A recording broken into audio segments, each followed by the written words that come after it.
What's up, guys? Tim Little. Welcome back to Tactical Bass. In today's video, I'm sharing some of my favorite tips on how to target the biggest bass during spring.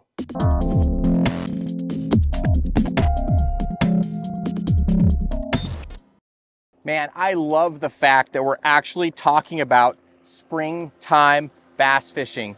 It's one of my most favorite times of the year to be bass fishing. You know, we fished all the way through, us diehards fished all the way through fall, into winter, through the ice. You know, we've been catching fish in cold, frigid conditions. But now we got the shorts on, we got the flip-flops, we got more and more boat traffic. But the good news is the fish are biting. And this time of the year, the fish are susceptible to being caught. They have to move shallow. From what we've learned the last few years, something we've taught for a long time, but what we've learned with the advancements of sonar technology is a lot of these fish, some of these fish don't ever come shallow. They stay deep. They stay out there, they suspend. They're pelagic fish. They swim around most of the year with those offshore bait balls, whether it's shad or gizzard shad, threadfin shad, maybe some herring or hitch, shiners, that sort of stuff. And but guess what? We have the playbook. We know where these big fish are going. They have to come shallow to spawn, right? Now, shallow, it's all relative. I've seen fish spawn in less than a foot, and I've seen fish spawn in 20+ feet, depending on water clarity. But more importantly, we know where these fish are going, so we have their playbook. We know where they have to eventually end up, and all we have to do is check from between where they were in the wintertime to where they're going, and somewhere in the middle, we're gonna focus on those key pieces of cover and hopefully get the biggest bite of the year. Again, pre-spawn bass fishing, these females, the larger females, they're gonna be bulking up, they're gonna be feeding up, they have to, they're loaded with eggs, and like I said, we know where they're going. So pre-spawn bass fishing gives you the opportunity to catch some absolute giant fish. Now, like I said, warm weather, big bass, it's just a recipe for success, and I love it. So we're going to talk about what to look for, maybe run through a couple different scenarios that we often find in the springtime, and then we'll wrap it up with some of my favorite baits to really target these big pre-spawn fish. You know, the title of this video is How to Catch Big Fish in Spring.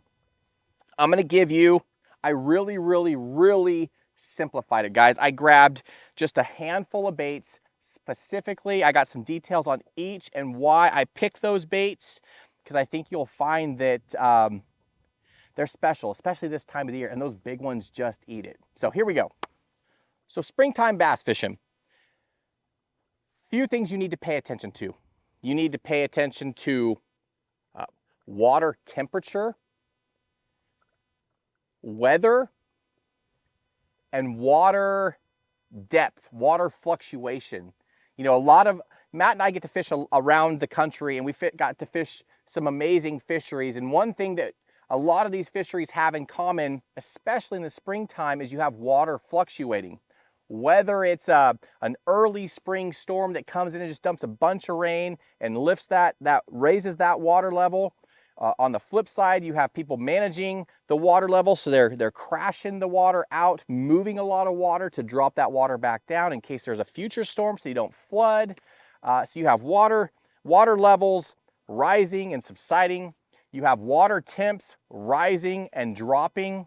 I mean, heck, here on the Tennessee River, the last few weeks or so, we had a 10-degree drop just in water temp. It was low to mid 50s, and it dropped down to low to mid 40s just with one Arctic blast, one storm, and that will send these fish into a kind of messes up the bite a little bit. But once you get those nice warm days where it feels like you take off the hoodie, just fish in a t-shirt, those fish feel that warmth too, and it is go time. Moving baits, We're concentrating on key pieces of cover between that starting spot and that ending spot, the bays, the shallow bays, the spawning bays, and we have the opportunity to catch giant fish. So water temp, weather patterns, and water fluctuation.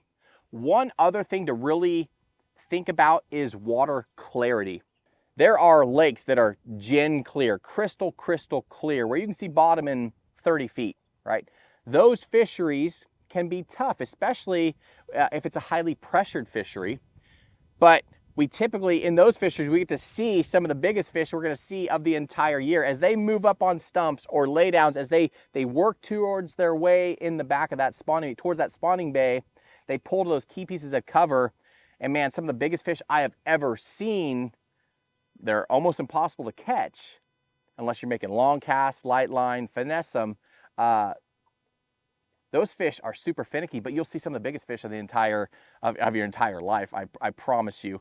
But for the most part, we have dirty to stained water, and I really like that, because as these fish move shallow, a lot of times they're really finicky. They're susceptible to sounds, rod lockers, noise in the boat, noise on the shoreline. So you have to be really quiet. But having that stained water helps with visibility purposes, and it helps with catching more and more fish. So water clarity is probably that fourth thing to pay attention to. Now, that is all in the springtime. Like I said, we get those early spring storms. You might go from a gin clear to now you can only see 10 foot. That's almost like going to mud, right? If you're in a fishery where these fish are used to being able to see 20, 30 feet, and now all of a sudden they can see only 5 or 10, you might as well be fishing in the mud. On the flip side, if you're fishing on a fishery that's normally, 4 to 6 foot of visibility, and now it's 3 to 4 foot of visibility, it's not that big of a deal. If you're in a fishery where there's usually 8 to 10 inches of visibility, and now it's chocolate milk, it's not that big of a deal. So pay attention to that as well. And I have some bait recommendations for that. But this time of the year, a lot of times we get those early spring storms, and it will play around with that water clarity. It'll play around with that water elevation, and it'll play around with that the water temp. But all those things aside, you start getting that warmer weather, you start getting that warmer water temp. Those pre-spawn females have to move up, and they are susceptible. They're the most susceptible to being caught of the entire year, in my opinion. They have to get there. We know where they're going.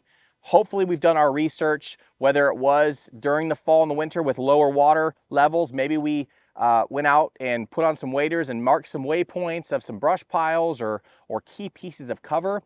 But if not, we could use Google Earth and drop some waypoints there, load them into your electronics. But we know where they're going. Now all we have to do is cover that with some of these key baits.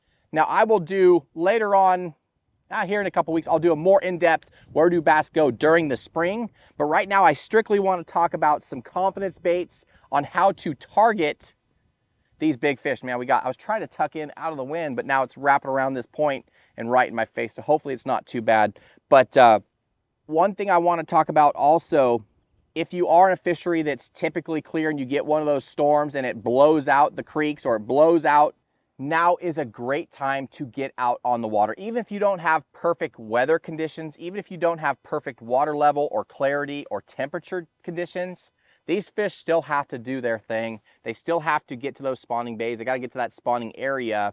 And again, like I said, they're susceptible to being caught. So at my mindset, I'm typically covering water. Like I said earlier, you get that warm afternoon, it's about time to take off that t-shirt.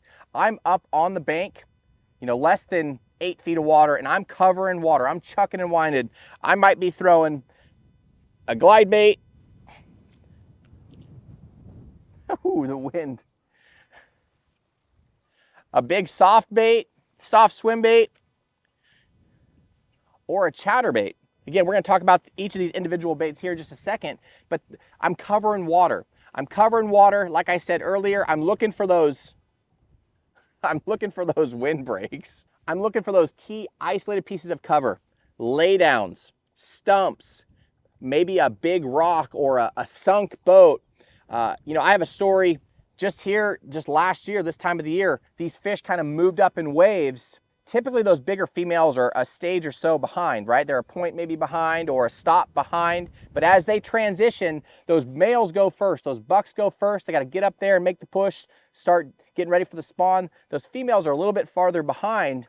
But I saw a dock over here. I'm not exaggerating. It must have had 50 to 75 bass under a single dock. Crystal clear water, less than 3 feet of water. I'm physically looking at an entire dock with just bass just suspended there. All they were doing was they are up in that warmer water, they're up in that sun, and they're warming up. So as we get those warmer days, we get those warmer weather patterns, we just cover water and we're casting to each individual piece of visible cover. A laydown, a stump, a rock pile, dock pilings, right? We're covering water because these fish are working like steps to the back of those spawning bays. So let's talk baits now. If you're in those conditions, like I just said, warm afternoon, warmer water temps, you're covering water, it is really hard to beat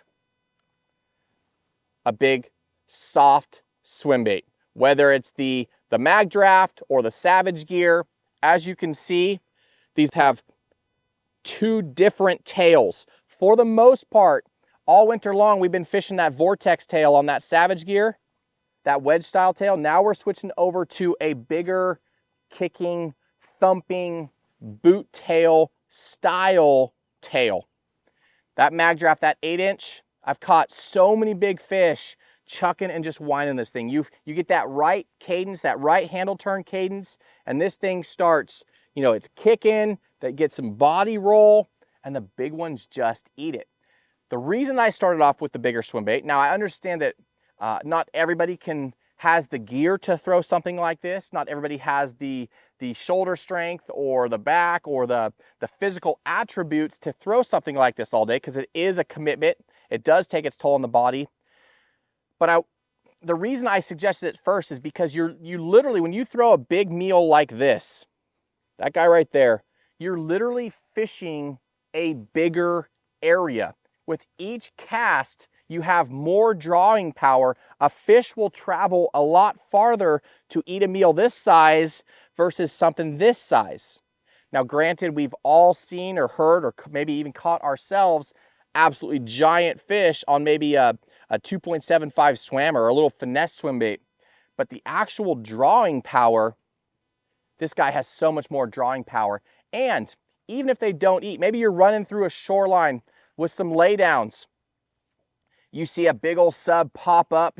Maybe she comes out from that laydown and tracks your swim bait but doesn't eat.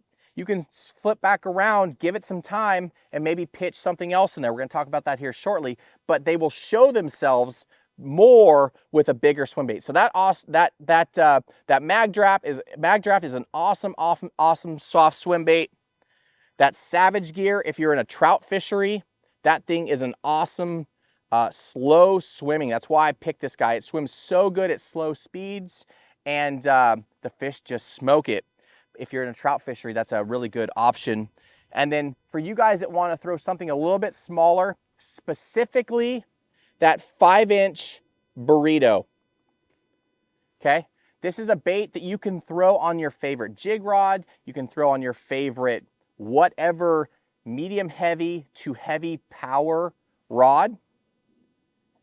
And this thing gets eaten. It's not so big that you're limiting the amount of bites you get, but it is big enough that you can get those big bites. So you might catch 2-pounder, 2-pounder, 1.5-pounder, 2-pounder, then you might catch a 5, a 6, or 7, right? On that guy right there, this thing kicks almost like it thumps almost like a chatterbait. You can really feel that tail kicking down there. It's a silicone bait, so you will pay a little bit more money for it, but it's more durable, more resilient, and that guy right there is a winner. So out of a soft swim bait, I'm going with that 5-inch burrito. Specifically that 5-inch. The 6-inch is great too. It's a little bit heavier. If you want to fish faster, you can go that 6-inch. But that 5-inch, that 8-inch Savage Gear, and then that 8-inch Mag Draft are awesome, awesome choices. On the flip side, same scenario, a glide bait works wonders. I have 2 glide baits that I have a ton of confidence in this time of the year. I mean, all time of the year, but this guy right here, that is the Spro Chad Shad. Why this bait? Well, through the last few years, glide baits have come a long way. Originally, you had the S-Waver, and that was about it, and big ones eat it, big ones still eat it. Ate it, still eat it. But now you're talking soft tails, swiveling hook hangers, so those fish can't get leverage and throw the bait. They swim extremely well. You can get them in real wide glides, real narrow active glides. You can get real twitchy with this when you come along out in front of that laydown or out right above that stump or whatever it may be, the dock piling. When you bring that glide bait up, you're real. You get right up to that key area, twitch, and this bait gets real erratic. And 9 times out of 10 on that twitch is when you're gonna get a bite. But that is an awesome, great swimming glide bait that won't break the bank. It's fairly inexpensive in its category. Again, it's not giant. You can throw it on your favorite jig rod, your favorite topwater big crank rod, if you will. And then this guy right here. This is the Bait Sanity Chimera Shad. A little bit bigger.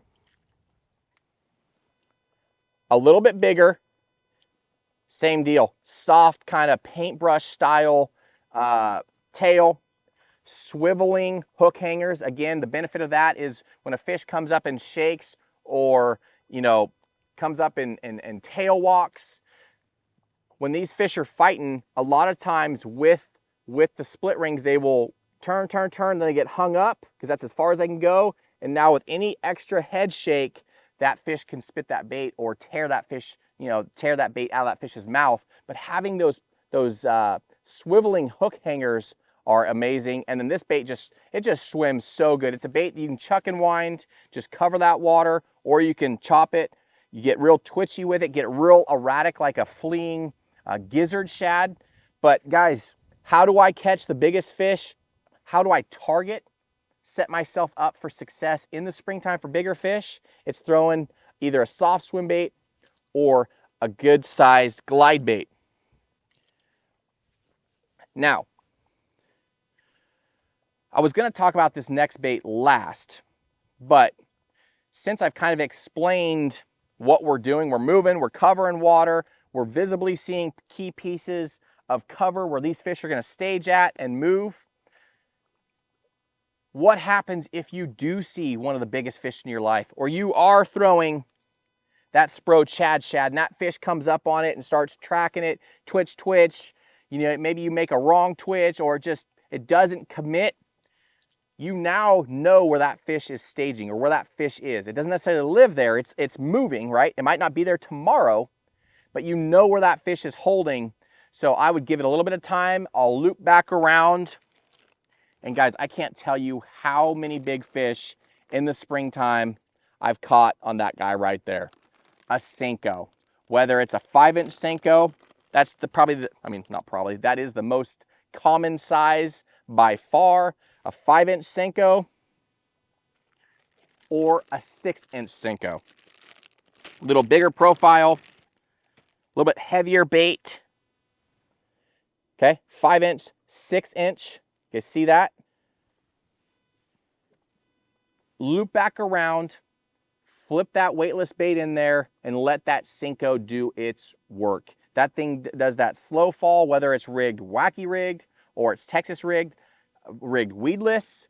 Let that thing fall down there, let it hit bottom, wait 10, 12, 15 seconds, pop it up, let it fall, and wait for that doop. Hopefully that's that big old largemouth that came in and just sucked that Senko in. I can't tell you how many big fish I've caught on a Senko, but it's an amazing follow-up bait. Okay, so if you're in that situation where you're committed to that big bait and that fish shows itself, and you've tried a couple times with different big baits, you switch from the glide bait to the soft swim bait, try the Senko. Another scenario for you. It's warmed up, you haven't had any storms, that water clarity is crystal clear. I can't tell you how many times, guys, I've been fishing along and I can see a laydown coming up, and I'm piques my interest. I'm looking, I get close enough, and there's 7 or 8 or 10 or 12 or 15 giant sized fish just sitting right there on that stump or on that laydown.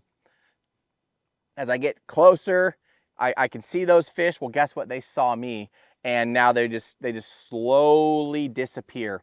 So I challenge you guys, don't be too eager in that clear water situation. Don't be too eager to get up close to that stump, to that laydown, to that submerged tree, whatever it is, because I promise you, you will get more bites if you stay back. Try and make a long cast. So whether that's that 5-inch Senko, let that thing do its thing, or the 6-inch Senko, a little bit heavier, you can cast it a little bit farther, a little bit bigger profile. Try and fight that urge to get up there and just see. Man, I've had my heart broken going too fast with the trolling motor. I come up to a key piece of cover that I didn't know was there, and I spooked everything off of it. I mean, those fish are going to transition to that. There's going to be different waves of fish, so I'll waypoint it and I'll fish it maybe later in the day or the next day. But I can't tell you how many big fish I've just been like, oh man, I wish I would have made that cast a little bit sooner and slow down a little bit. But a Senko is an amazing follow-up bait. It catches giant fish after they've seen those big baits and they don't commit. And it's an amazing bait to just chuck to those key areas, those key pieces of cover. It works amazingly well. Okay, different scenario for you. Maybe you're fishing a creek channel that's headed back to a big spawning bay, but you've recently had a big storm. Maybe it was a warm storm. Maybe it's pushing chocolate milk, but the water coming in the back is warmer than the lake water. Run to the very back where that water's coming in, even if it is chocolate milk, and throw either a spinnerbait or a chatterbait. Now, depending on water clarity, if it is chocolate milk, you want to go with some chartreuse, some white, something bright. But if it's not, maybe it's a couple days after that storm came through and that creek is still running warm, it's crystal clear, you can get away with your shad colors. But a spinnerbait and a chatterbait are my two favorite for fishing that scenario. Or grass, okay? So kind of a toss-up between the two. This guy right here, that is that Megabass SV3, has a couple long, durable trailer tentacles, so you don't necessarily need a trailer, but it's a spinnerbait with really thin blades. Ooh, that wind. All the leaves are being blown off the shoreline. We got white caps coming in. Hopefully this audio is not too bad, guys. I apologize. Just one of those things where it's a late afternoon windstorm coming in. But that SV3, real thin blades, so you can work this thing fast, slow. It doesn't want to rise. You can keep it down, but it's a finessey swim bait, and the big ones just eat it. So if you're in that scenario, you find yourself in the back in stained or muddy water, warmer water, that spinnerbait is an awesome, awesome option. And then the chatterbait.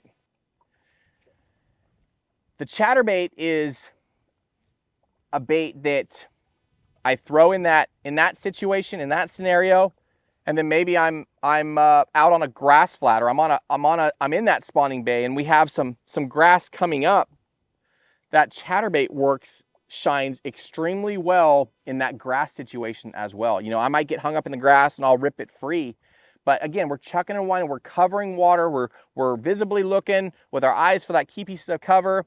We might see a stump up there, we got some stained water, a little bit of ripple on the water, we're gonna throw that chatterbait. We're gonna throw that spinnerbait right next to that stump. Because again, if you're in a situation where your water is typically clearer and now you have half or less than half visibility, those fish are gonna pull even tighter to that hard cover, and they're gonna be right there up against it, tight to it. But that spinnerbait, that SV3, is an awesome, awesome bait. And then I want to talk to you guys about some key chatterbaits. We all know that the jackhammer is king in the chatterbait game, but you're going to pay for it. It's a fairly expensive chatterbait. It's dialed. It's a really, really good chatterbait. It's my favorite. These types of situations, we have less visibility. We might have some debris in the water. We're fishing around wood. I want to talk to you guys about this guy right here. This is the Cross Eyes chatterbait by Z-Man. It has 2 wire hook guards to make it even more weedless. I got that 5-inch stroll shad on there.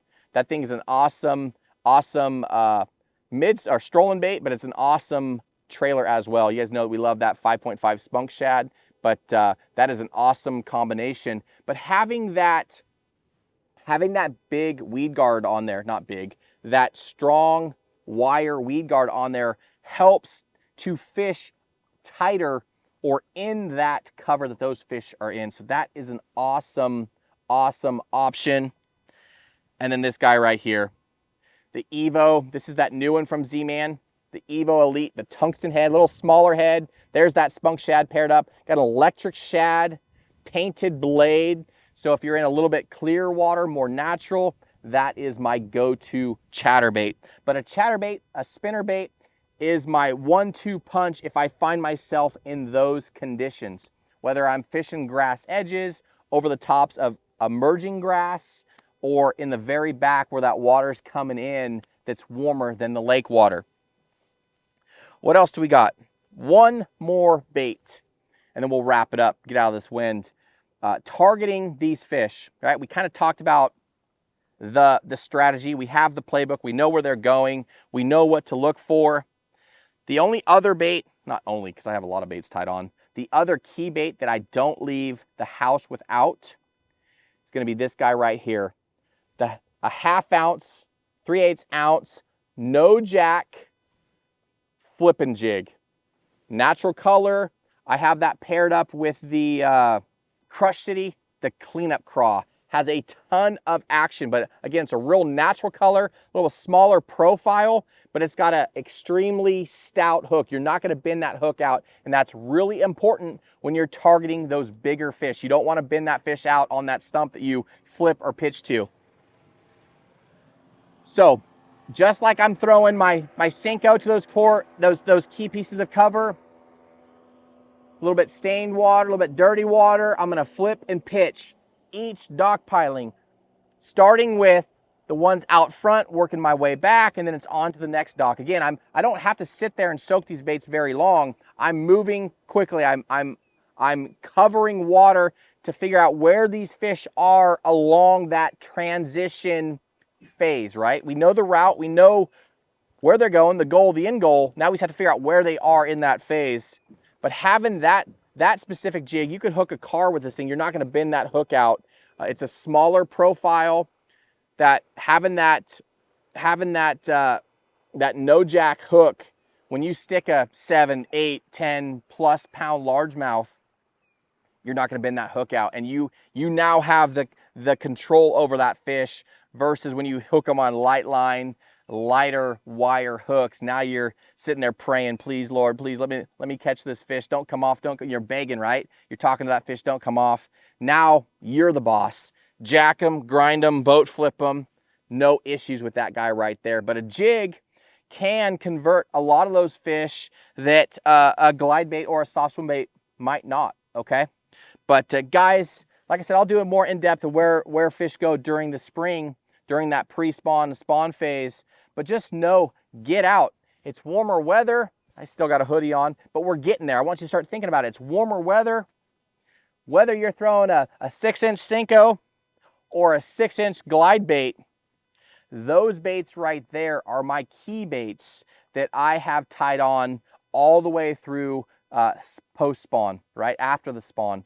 And again, that is how I mentally kind of prepare myself, or I attack or approach a fishery to catch the bigger fish. I target those, trying to target those bigger fish. So guys, if you have any questions, please leave those down below in the comment section. I'll try to get those as soon as possible. But if nothing else, if you don't take anything else away from this video, get out on the water. It is go time. Even if the warm weather hasn't hit yet, even if the warm water temps haven't hit yet, it's coming. Get out there, figure out where these fish are in that stage, in that process, and you guys will have success all the way through spring. Guys, as always, we appreciate the support. Thank you for watching. If you like this video, learn something from it, hit that like button, subscribe to the channel, and we will see you guys on the next video.